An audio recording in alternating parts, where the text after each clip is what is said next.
think a big piece of that methodology that David talks about, and maybe if we're third generation in theory in biblical counseling, I'm not sure if we're just first or second generation in methodology. And part of that, for me, goes to a verse like 1 Thessalonians 2:8, where the Apostle Paul says, "You were so dear to us that we gave you not only the Scriptures, the gospel of God, but our very own souls because we loved you."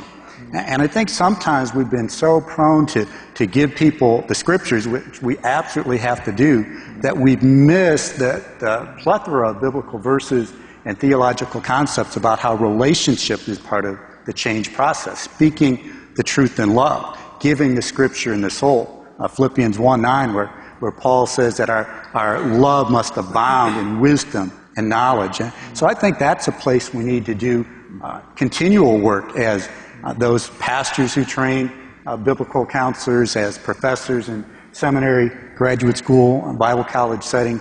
What does it look like to relate deeply? And I'm not talking about skills like crying 101 and empathy 101.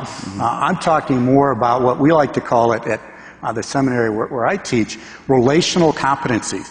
How do we grow in such love for Christ that the Spirit of Christ fills us so that when we're relating to someone, we are compassionate in that relationship. And our love relationship is part of what God uses in the change process, in the progressive sanctification process. So I think there's more work for us to do in understanding how we relate the truth to people's sin and suffering in loving ways.